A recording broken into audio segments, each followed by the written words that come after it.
Understanding Divestiture, a guide for English learners.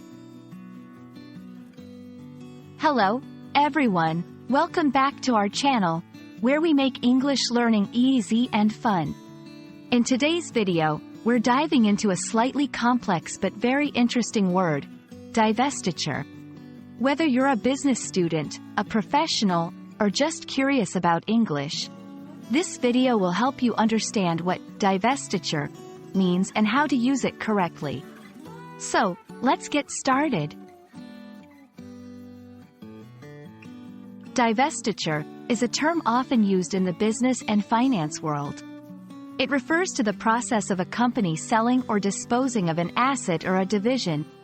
Think of it like a company getting rid of a part of itself, either because it wants to focus on other areas, needs to raise money, or because of legal requirements. Let's break down where you might hear or use this term. Divestiture is common in business news, when companies are restructuring or changing strategy. Legal discussions, in cases where a company is required by law to sell off parts to prevent monopolies. Finance and economics, when discussing market trends and corporate strategies. Now, let's see how to use divestiture in a sentence.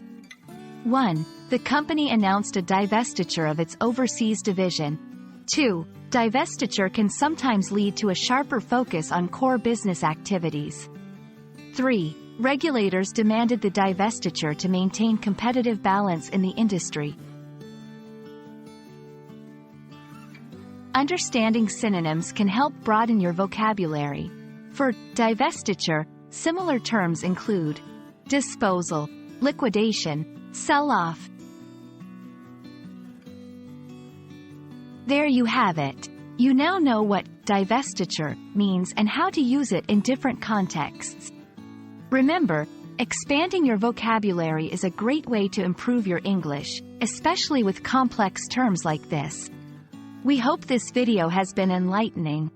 Don't forget to like, share, and subscribe for more content. Keep learning, and see you in our next video.